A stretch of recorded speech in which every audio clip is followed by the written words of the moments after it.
ఓం నమో వెంకటేశాయ నమః. కథ వారసత్వ సంపద. రచయిత డాక్టర్ జిఎస్ ప్రసాద్ గారు. స్వరం నాగమౌనిక. జాగృతి వారపత్రిక వారు నిర్వహించిన శ్రీ క్రోధినామ సంవత్సర భండారు సదాశివరావు స్మారక దీపావళి కథల పోటీలో ఎంపికైన కథ వారసత్వ సంపద.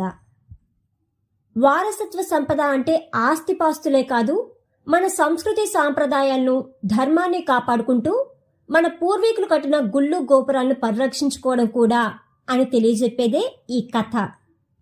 డాక్టర్ జిఎస్ ప్రసాద్ గారు ఆంధ్రా బ్యాంకులో అధికారిగా, మేనేజర్ పబ్లిక్ రిలేషన్స్ ఆఫీసర్గా పనిచేసి స్వచ్ఛంద పదవీ విరమణ చేసి ప్రస్తుతం తిరుపతి రామకృష్ణ మిషన్ ద్వారా సమాజ సేవ చేస్తూ పరిశోధనా రంగంలోకి అడుగిడి మహిళా సాధికారతలో జాతీయ బ్యాంకుల పాత్ర, ఆంధ్రా బ్యాంకు ద్వారా అన్న అంశంపై పరిశోధన చేసి తిరుపతి శ్రీ వెంకటేశ్వర విశ్వవిద్యాలయం నుండి డాక్టరేట్ పట్టా పొందారు. జాతీయ, అంతర్జాతీయ సదస్సుల్లో పాల్గొని 35 పైగా పరిశోధన పత్రాలు సమర్పించారు.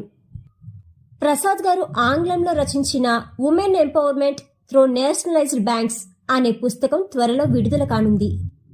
సిటిజన్ వెల్ఫేర్ ఫోరం వారు గత సంవత్సరం ఫిబ్రవరిలో కర్ణాటకలోని హౌస్పేట్లో నిర్వహించిన జాతీయ కార్యక్రమంలో తను చేసిన సమాజ సేవకు గాను శ్రీకృష్ణదేవరాయల అవార్డును, ఈ సంవత్సరం ప్రైడ్ ఇండియా వారు తిరుపతిలో నిర్వహించిన అయోధ్య రామ నాట్యం నీరాజనం అను జాతీయ సంగీత కార్యక్రమంలో అయోధ్య రామ అవార్డ్ ఆఫ్ ఎక్సలెన్సీని పొందారు.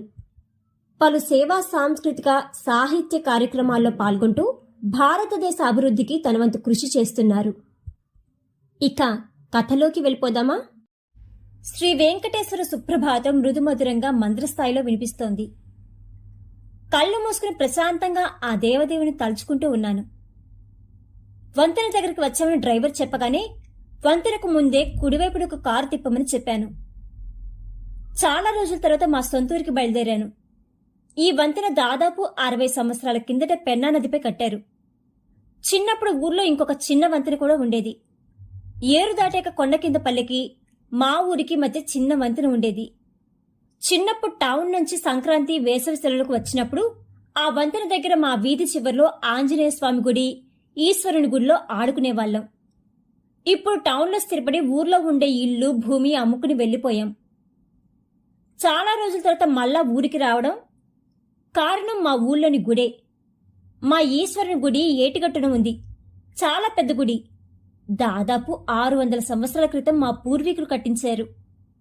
పెద్ద రాజస్తంభం, గోడలు, పైకప్పు స్తంభాలపైన దేవతల బొమ్మలు, ధ్వజస్తంభం ఉండేవి. మా పెద్దోళ్ల పేర్లు, వంశగోత్ర నామాలతో సహా గుడి గోడలపై చెక్కి ఉండేవి. మా జేజబ్బ అంటే తండ్రికి తండ్రి ఈ గుడి బాగోగులు చూసేవాడు. ఆయన పెద్ద రైతు, ఊరికి పెద్ద దిక్కుగా ఉండేవాడు. తమలపాకు తోటలో పరిమళ్ళు ఉండేటివి. తర్వాత మా ఊళ్ళోకి చక్కెర ఫ్యాక్టరీ వచ్చాక చెరుకు కూడా వేసేవాళ్లం. ఊళ్ళో ఉండే చిన్న సినిమా హాల్లో రామారావు, నాగేశ్వరరావు సినిమాలకు వెళ్లేవాళ్లం. మా జేజబ్బకి ఆధ్యాత్మిక చింతన ఎక్కువ. తెల్లారితోనే లేచి ఏటికి వెళ్లి స్నానం చేసి అట్నుంచటే గుడికి వెళ్లి శ్రీ వెంకటేశ్వర స్వామి గుడిలో సుప్రభాతం రికార్డు పెట్టేసి పొలానికి వెళ్లేవాడు. మధ్యాహ్నం నుంచి ఇంటి ముందర కోసుకొచ్చిన తమలపాకు బుట్టలు కట్టి వాటిని లారీలు ఎక్కించి మద్రాసు, హైదరాబాదు, బాంబేలకు పంపేవారు. ఊళ్ళో జరిగిన మత ఘర్షణలో కూడా జేజబ్బ గట్టిగా నిలబడి మన గుళ్ళను కాపాడుకుందాం అని పోరాడాడు. కాస్త వయసయ్యాక మిగతా వ్యాపకాలు పక్కన పెట్టి సేవా కార్యక్రమాలు, గుళ్ళో భజనలు, ఆధ్యాత్మిక పారాయణం చేసేవాడు. మా జేజమ్మ కూడా ఆయనకు తగినామే. ఆయన, మా జేజమ్మ పోయాక మేం ఊరికి రావడం బాగా తగ్గిపోయింది. ఆస్తులన్నీ అమ్మి నేను మా ఊరికి 200 కిలోమీటర్ల దూరంలో ఉండే టౌన్లో ఇల్లు కట్టుకుని స్థిరపడ్డాను. మా అమ్మ పోయాక మా అయ్య కూడా మాతోనే ఉన్నాడు. దారిలో వస్తూ మా ఇంటికేసి చూస్తే చాలా బాధేసింది.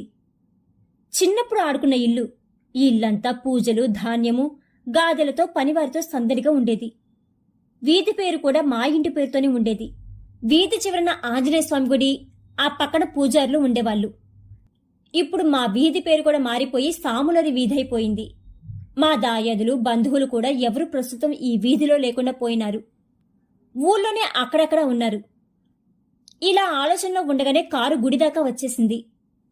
ఈ గుడిని ఈ మధ్యలోనే ఊర్లో కొందరు పెద్ద మనుషులు పడగొట్టేసి కట్టారు. గుడి పడగొట్టి కట్టినోళ్ళు నాకు గాని మా అయ్యకు గాని కనీసం తెలియపరచలేదు. కారు ఆపగానే మా బంధువులు కొద్దిమంది వచ్చారు. వారితో మాట్లాడాక ఏట్లో స్నానం చేసి బట్టలు మార్చుకుని గుడికి వచ్చాను. తెచ్చిన పూజా సామాగ్రి మిగతా వస్తువు పూజారికి ఇచ్చాను. ఆయన నా నామగోత్రాలు అడిగినారు. మా అయ్య పేరు, జేజబ్బ పేరు, వాళ్ళ పెద్దోళ్ల పేర్లు చెప్పి పూజ చెయ్యమని చెప్పాను. వాళ్ళ పేర్లు చెప్పగానే పూజారి, సార్, మీరు ఈ గుడి కట్టించిన వంశానికి చెందిన వాళ్ళు కదా, ఇన్ని ఏళ్లు రాలేదేం సార్ అని అడిగాడు. ఏం చెప్పాలో తెలియలేదు. పూజ అయినాక మాట్లాడతాను అన్నాను. పూజ అయ్యాక గోశాల్లో ఆవులకు మేత వేసి ఆ తర్వాత అన్నప్రసాదాలు అందరికీ ఇచ్చాము. అక్కడున్న శిలాఫలకం చూస్తే ధర్మకర్తలు, పూజారులు, పీఠాధిపతులు, అధికారులు అందరూ వచ్చి ఈ గుడిని మరలా ప్రారంభించారని తెలుస్తోంది. ఈ గుడిని మన పెద్దలు 600 సంవత్సరాల క్రితం హిందూ సామ్రాజ్య నిర్మాతలైన విజయనగర రాజులు పరిపాలించే కాలంలో కట్టినారు. ఇది మన వారసత్వ సంపద. తర్వాత బంధువులు, స్నేహితులు అందరూ మాట్లాడుకుంటూ గుడిని ఎందుకు పడగొట్టాల్సి వచ్చింది, ఇప్పుడు ధర్మకర్తలు ఎవరు, గుడికి ఎంత చందాలు వసూలు చేశారు, ఎంత ఖర్చు పెట్టారు అని అడిగాను. ఇప్పుడు చేసే పూజలు, బ్రహ్మోత్సవాల గురించి మా స్నేహితులు చెప్పారు. నాకు కానీ మా నాయనకు కానీ ఎందుకు చెప్పలేదు? మాకు చెప్పి ఉంటే మేము కూడా గుడికి కట్టడానికి కావలసిన ఆర్థిక సహకారం అందించేవాళ్ళం, గుడి కట్టడంలో భాగస్వాములు అయ్యేవాళ్ళం కదా అని వారందరినీ అడిగాను. మా పెద్దోళ్ళు ఉన్నంత వరకు గుడి ఆలనా పాలనా చూసేవాళ్ళు. ఇప్పుడు మా నాయన ఆరోగ్యం బాగాలేక నేను ఈ ఊరికి రాలేక ఆస్తులు అమ్ముకున్నాము. ఆయన కూడా ఊరికి రావడం తగ్గించాడు. ఇందులో మా తప్పు కూడా ఉంది. ఆలయ ధర్మకర్త గాని మీరు గాని ఎందుకు మాకు తెలియపరచలేదు అని అడిగితే ఒకరు కూడా సరైన జవాబు చెప్పలేదు. ఆలయ ధర్మకర్తకు ఫోన్ చేయండి, ఎందుకు ఇలా చేశారని అడగండి. మీకు తెలుసుగా, మా అయ్య కూడా గవర్నమెంట్లో మంచి ఉద్యోగం చేసి రిటైర్డ్ అయినాడు. మా వల్ల ఏమైనా ప్రభుత్వం తరపున సహాయం కావాలంటే కూడా చేస్తాం అని చెప్పాను. మా వాళ్ళు అతనికి ఫోన్ చేసి విషయం చెప్పారు. కానీ దాదాపు 3 గంటల సేపు ఎదురు చూసినా అతను రాలేదు. జవాబు లేదు. సాయంత్రం 4 గంటల వరకు చూసి ఇక లాభం లేదని మా వాళ్ళందరికీ చెప్పి మరలా బ్రహ్మోత్సవాలకు చెప్పండి, వస్తాను అని బయలుదేరా. డ్రైవర్ను కారు మరలా ఊర్లో కాకుండా ఏటిగట్టమ్మటి వెళ్లి మెయిన్ రోడ్ ఎక్కమన్నాను. ఎందుకంటే మరలా మా వీధి, మా ఇల్లు చూస్తే తట్టుకోలేను అనిపించింది. తిరుగు ప్రయాణం అంతా ఒకటే ఆలోచన. మన పెద్దోళ్ళు కట్టించిన గుడిని పడగొట్టేసి మనకు తెలియకుండా మరలా చందాలు వసూలు చేసుకుని దానిలో కూడా కొంత తినేసి ఏదో గుడి కట్టాము అనిపించారు. మా పెద్దోళ్ల పేర్లు గుడి గోడలపై నామరూపాలు లేకుండా చేశారు. మా లెగసీ, వారసత్వం అనేది లేకుండా పోయింది. ఇలా ఆలోచిస్తూనే తెలిసిన లాయర్కి ఫోన్ చేశాను. ఇది విషయం అని చెప్పాను. ఆ గుడికి సంబంధించిన భూమి డాక్యుమెంట్లు మీ దగ్గర ఉన్నాయా అని అడిగాడు. 600 సంవత్సరాల క్రితం కట్టిన గుడి కాబట్టి ఏ డాక్యుమెంట్లు లేవు. కానీ గుడి గోడలపై, స్తంభాలపై మా పూర్వీకుల పేర్లు చెక్కి ఉండేటివి. కానీ అవి కూడా ఇప్పుడు లేకుండా పోయాయి అన్నాను. అయితే పంచాయతీ రికార్డ్స్లో, కలెక్టరేట్లోని మీ ఊరి గెజిట్స్లో కూడా ఉంటాయి. దాని ఆధారంగా చేసుకుని కోర్టులో కేసు ఫైల్ పెడదామని చెప్పాడు. సరే, నేనిప్పుడు తిరుగు ప్రయాణంలో ఉన్నాను, వచ్చే వారం వచ్చి మాట్లాడతా అని చెప్పా. ఊరు నుంచి రాగానే మా అయ్యకు చెప్తామని ఆయన గదిలోకి తొంగి చూశాను. ప్రశాంతంగా భాగవతం చదువుకుంటూ ఉన్నాడు. ఆయన దగ్గరకు వెళ్లి కుర్చీ లాక్కొని మధ్యాహ్నం భోంచేశారా అని అడిగాను. అయింది. మీ ప్రయాణం ఎట్లా ఉంది? ఊళ్ళో అందరూ బాగున్నారా అని అడిగాడు. అప్పటికే నాకు చాలా అనీజీగా ఉంది. ఇంకా కోపం కూడా వస్తుంది. కానీ మా అయ్య ముందు నేను గట్టిగా మాట్లాడలేను. పొద్దున్నే వెళ్ళాం కదా, వాళ్ళప్పటికి అన్నీ రెడీ చేసి ఉన్నారు. మేం తీసుకుపోయిన వస్తువులు, పూజా సామాగ్రి ఇచ్చాం. మనోళ్ళు కూడా కొద్దిమంది వచ్చారు. కొంతమంది స్నేహితులు కూడా వచ్చారు. నిన్ను కూడా పెదనాయన ఎట్లున్నాడు, మామ ఎట్లున్నాడు అని అడిగారు. పూజ అయినాక అన్నప్రసాదాలు పంచి 4 గంటలకు బయలుదేరాము. ఇప్పుడే ఇంట్లోకి వస్తున్నాను. అంతా బాగుంది, కానీ మన గుడి పగలకొట్టి గుడి గోడలపైన, కప్పుపైన, బయట స్తంభాలపైన మన పెద్దవాళ్ల పేర్లు, మన వంశగోత్రాలను ఎక్కడా లేకుండా చేసేసినారు. మొత్తం శిలాఫలకం పైన అతని పేరు, స్వాముల పేరు, ఆఫీసుల పేరు వేసుకున్నారు. ఇది మన గుడి అని చెప్పేందుకు ఏమీ లేకుండా పోయింది. చిన్నప్పుడు జేజబ్బతో పోయి దేవుడికి దండం పెట్టుకుని గుడిలో ఆడుకుంటూ ఉండేవాణ్ణి. స్వామి ప్రసాదం పెడితే తినేవాణ్ణి. ఇప్పుడు కనీసం మన అబ్బ పేరు కూడా ఎక్కడ వేయలేదు. నీ పేరు వేయలేదు. చాలా బాధగా ఉంది అన్నాను. నేను వచ్చేటప్పుడు లాయర్ని కనుక్కున్నాను.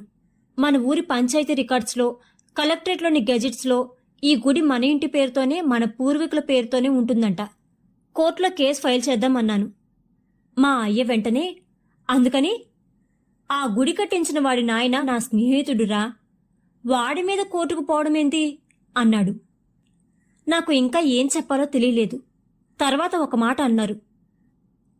వాడు గుడి పడగొట్టి మరలా గుడినే కదరా కట్టాడు. చర్చి కానీ మసీదు కానీ కట్టలేదు కదా. నాకు ఏం మాట్లాడాలో తెలియలేదు. ఈ గుడి మన వారసత్వ సంపద, మనం వదిలేస్తే ఎలా అన్నా. మా నాయన చెప్పడం మొదలెట్టాడు. నువ్వు చెప్పింది కరెక్టేరా, వారసత్వంగా మనదే. కానీ మనం గత 10 సంవత్సరాల నుంచి ఆ గుడి బాగోగులు పట్టించుకోలేదు. నీవేమో నీ ఉద్యోగంలో బిజీ, నేను ఆరోగ్యం వయసు రీత్యా తిరగలేకపోతున్నాను. ఊరికి వెళ్లడం కూడా తగ్గించా. వాడే ఏదో చూసుకుంటాను అన్నాడు. నేను వెళ్ళినప్పుడు కొద్దిగా డబ్బులు ఇచ్చేసి వచ్చేవాడిని. ఏదో కింద మీద పడి వాడే గుడి కార్యక్రమాలు చేస్తూ ఉండేవాడు. గుడి పగలకొట్టి మళ్ళీ కడతానని నాతో కూడా అన్నాడు. గుడి కట్టాడు, మంచి పనే కదా. దాంట్లో ఎంతో కొంత తిని ఉంటాడు. దేవుడి డబ్బులు తింటే వాడి పాపానికి వాడే పోతాడురా. వారసత్వం అంటే గుళ్ళు గోపురాలు కట్టడమే కాదు, వాటి బాగోగులు చూసుకుంటూ మన సంస్కృతి సంప్రదాయాలను కాపాడుకోవడం. అది మనం సరిగ్గా చేయలేకపోయాం. నీవు కూడా ఉద్యోగంలో బిజీగా ఉండి చేయలేకపోయావు. ఇప్పుడు రిటైర్డ్ అయ్యాక సేవా కార్యక్రమాలు, రామకృష్ణ మఠం అంటూ తిరుగుతూ ఉన్నావు. నువ్వు చేసేది మంచి పని. నువ్వు చేసే సేవా కార్యక్రమాలు కంటిన్యూ చేసి మంచి పేరు తెచ్చుకో. 10 మందికి ఉపయోగపడు. మీ జేజబ్బ కూడా 10 మందికి సహాయం చేసేవాడు. ఆధ్యాత్మిక ప్రసంగాలు, సేవా కార్యక్రమాలు చేసేవాడు. ఆయన నుంచే నీకు ఆ వారసత్వ లక్షణం అబ్బింది అని చెప్పాడు. ఇప్పటికే ఆలస్యమైంది. మధ్యాహ్నం ఎప్పుడు తిన్నారో ఏమో, పోయి భోంచేయండి అన్నాడు. గదిలోంచి బయటకు వచ్చాను. ఆయన చెప్పింది నిజమే అనిపించింది. 88 సంవత్సరాల వయసులో కూడా ఎంత బాగా ఆలోచించి మాట్లాడుతున్నాడు అనుకున్నాను. మన పెద్దోళ్ళు చేసే మంచి పనులు, సేవా కార్యక్రమాలు, సమాజానికి ఉపయోగపడే పనులు మనం కూడా చేస్తూ పోతే అదే నిజమైన వారసత్వం కదా.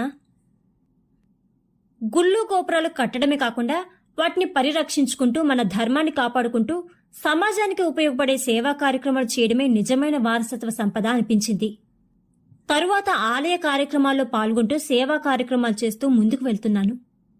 రచయిత డాక్టర్ జిఎస్ ప్రసాద్ గారిచే రచించబడి జాగృతి వారపత్రికలో ప్రచురించబడిన వారసత్వ సంపద అనే ఈ కథ గనుక మీకు నచ్చినట్లయితే please like, share and subscribe to our channel.